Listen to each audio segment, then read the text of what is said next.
C'est une vidéo comme seul le Cameroun peut en produire. Le 1er mai sur le bitume encore chaud du défilé de la fête du travail. Des Camerounais bien alignés avancent lentement. Pas pour un emploi, pas pour une revendication sociale, non. Chacun s'approche d'une sorte de comptoir improvisé. On y remet avec méthode un sandwich, une petite bouteille de jus et un billet de 2000 francs CFA. À première vue, une scène banale, pour d'autres un cliché douloureux d'un pays figé dans l'assistanat. Pour Bruno Bidjan, c'est une leçon politique. Il y a dans ce pays une catégorie de politiciens qui, retranchés dans leur salon climatisé et leur Facebook révolutionné, se permettent de mépriser ce qu'ils ne comprennent pas toujours, la réalité sur le terrain. À leurs yeux, distribuer du pain, de la sardine, des rafraîchissants et un peu d'argent à des militants après un meeting serait une honte, une corruption, voire même une caricature. Mais pour moi, c'est tout simplement de l'ignorance. Ce qu'ils appellent moquerie, je l'appelle respect. Oui, quand un militant quitte sa maison à 6 h du matin, passe des heures sous le soleil ou la pluie pour soutenir son parti, il mérite plus qu'un simple merci. Il mérite qu'on le traite comme un acteur à part entière de la dynamique politique. Le nourrir, le transporter, l'accompagner, c'est le minimum. Dans une chronique publiée sur sa page Facebook et sobrement intitulée « Pain, sardine et victoire, la recette que l'opposition méprise ». Et pourtant, le journaliste défend cette mise en scène. Il la théorise même. Le sandwich devient, sous sa voix, un symbole de stratégie politique victorieuse. Et c'est là que commence vraiment l'histoire. Ce n'est pas de l'achat de conscience, c'est de la reconnaissance. Et le RDPC l'a compris depuis des décennies.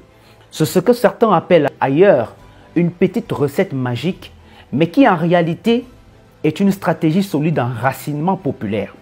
Pas de promesses en l'air, pas de boycott pour se donner bonne conscience, pas de snobisme élitiste. Juste de la présence sur le terrain, de la logistique bien huilée et une attention portée à la base. Voilà pourquoi, élection après élection, le RDPC reste debout. Le RDPC n'a pas inventé la misère, mais il semble l'avoir institutionnalisée. Depuis des années, ce rassemblement politique ressemble à des distributions de survie. Sandwich gras, jus tiède, billets froissés. C'est cela la récompense du militantisme. Non pas une idéologie ni un projet, mais une collation. Et dans un pays où le SMIC ne permet même pas de tenir une semaine, le sandwich devient une arme politique, mieux, un bulletin des votes déguisés. Bruno Bidjan le sait, il ne nie pas la stratégie, il la défend, il la compare à un geste d'hospitalité.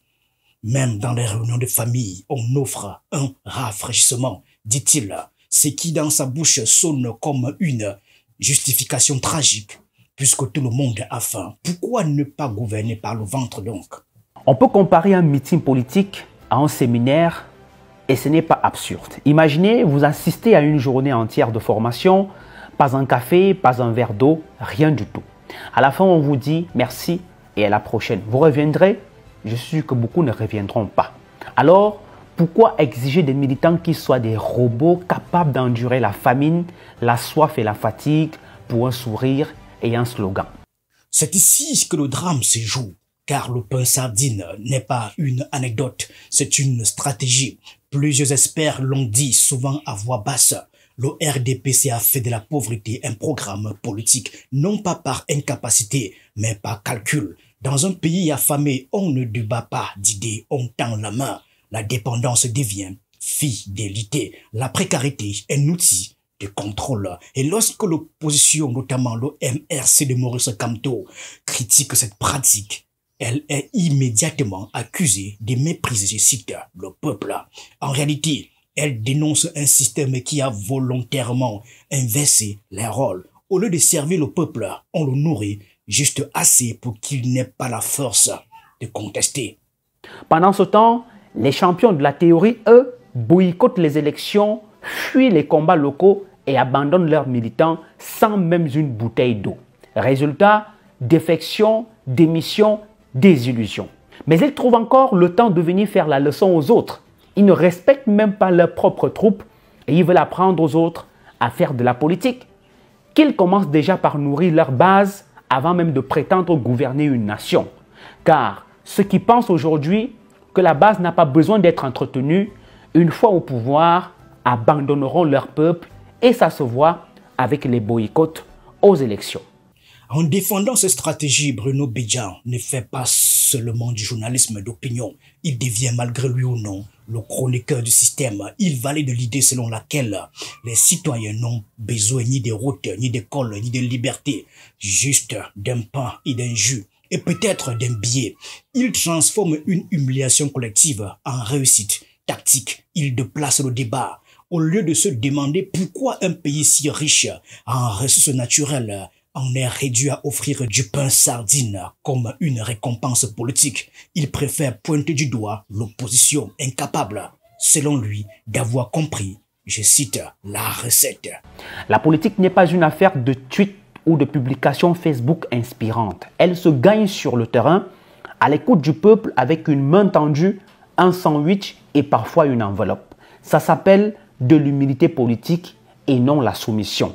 Et si certains en rient, qu'ils sachent que ce sont ces petits gestes d'attention dont la pratique est aussi vieille que le monde qui construisent les grandes fidélités.